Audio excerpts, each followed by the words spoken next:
বন্ধুরা, good morning. আজকে আবার একটা খুব সুন্দর রেসিপি আপনাদের শেখাবো। এটা হচ্ছে 2 মিনিটের রান্না, মানে 2 মিনিট না, 10 মিনিটের রান্না, কিন্তু খেতে অসাধারণ লাগে।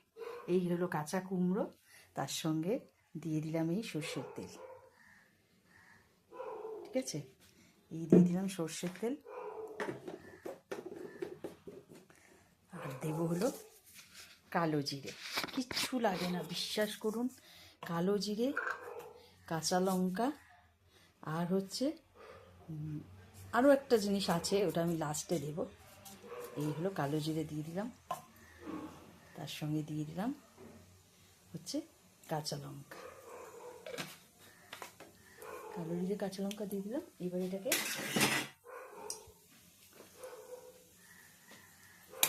নেড়ে নেব।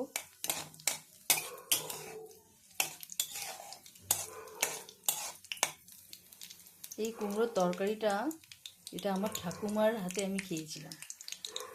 মানে ঠাকুমা, আমি তখন অনেক ছোট, ঠাকুমা রান্না করতো তখন। মানে কি তাড়াতাড়ি আর কি সুস্বাদু এ রান্নায়, না খেলে বুঝতে পারবেন না। তো আমি আপনাদেরকে আজকে এটা দেখিয়ে দিচ্ছি যে কেমন হয়।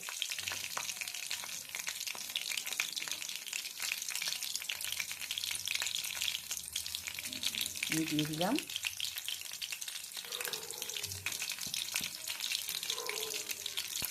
আর একটু ফুটে, গরম না হলে না কাঁচা তেলের গন্ধ বেরোবে।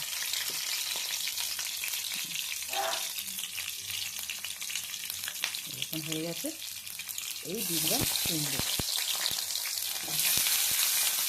এটা কিন্তু কাঁচা কুমড়োতেই ভালো লাগে, ওই পাকা পাকা কুমড়োগুলোতে ভালো লাগবে না। কাঁচা কাঁচা ছোটো ছোটো কুমড়োগুলো হয় ওইটা। মানে কোনো ঝামেলার রান্নাই না, মানে এত শর্টকাটে এত ভালো রান্না। আর এই এখন এই গরম পড়ছে তো, এই সময়টা না এইসব রান্নাই ভীষণ ভালো লাগে। রান্না এত রিচ খাওয়া হয়ে যায় শীতকালে, গরমকালে একটু এরকম ধরনের রান্না করতে বেশ ভালো লাগে। এটা কিন্তু খুব বেশি হলুদ পড়ে না, বেশি হলুদ এতে লাগে না। হলুদ দিলে বাজে লাগে খেতে, খুব একটা ভালো লাগে না। তাই হলুদটা দেবো, কিন্তু কম পরিমাণে, কম। দিয়ে দিলাম নুন,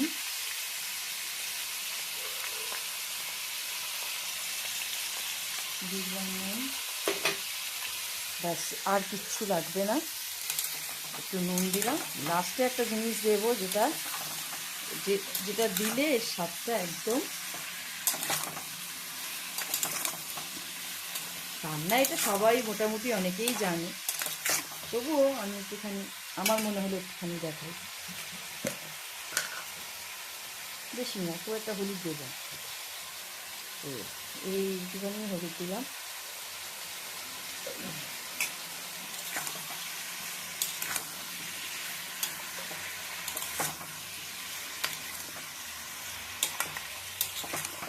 এবার একটু হবে, তারপরে আমি একটু জল দেবো, এটা সামান্য জল দেবো, এখন না, একটু হবে, তারপরে তখন একটু ঢেকে রাখবো। বন্ধুরা, এইবার আমি এটাকে, আমি একবার তুলেছিলাম, তুলে একটু সামান্য জল দিয়েছিলাম, তো কত জল বেরিয়েছে। আমার জলটা মনে হয় একটু বেশি হয়ে গেছে, জলটা একটু কম হলে ভালো। দেখুন কুমড়োগুলো কিন্তু সিদ্ধ হয়ে গেছে, সিদ্ধ হয়ে গেছে। এইবারে আর কিচ্ছু না, এবার শুধু এতে একটু দিয়ে দেবো দুধ। মানে এটা হচ্ছে এর মেন জিনিস, সেটা হলো এই যে দুধ। এই যে দুধ দিয়ে দিলাম, এই দুধটা দেওয়াতেই এর আসল টেস্ট। আর দুধ দেওয়ার সময় না, দুধটা একটু গরম করে দেবেন, তাহলেই বুঝতে পারবেন। এই যে দুধ দিয়ে দিলাম, ব্যাস হয়ে গেল, হয়ে গেল আমার রান্না।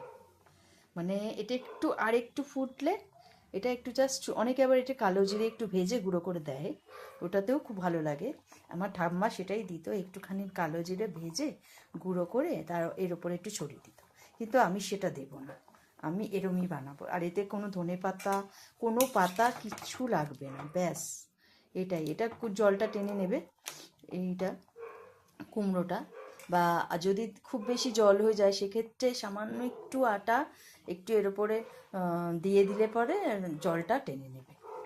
আটা হোক ময়দা হোক একটুখানি সামান্য একটু ছড়িয়ে দিয়ে নেড়ে নিলে পরে জলটা টেনে নেবে।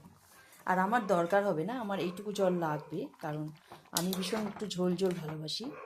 এটা মাখা মাখাও করা যায় ঝোল ঝোল, আমি একটু ঝোল ঝোল খাবো বলে একটু মানে এরকম রেখেছি। আপনারা চাইলে জল না দিয়ে এমনিও দুধ দিয়ে করতে পারেন। থ্যাংক ইউ বন্ধুরা।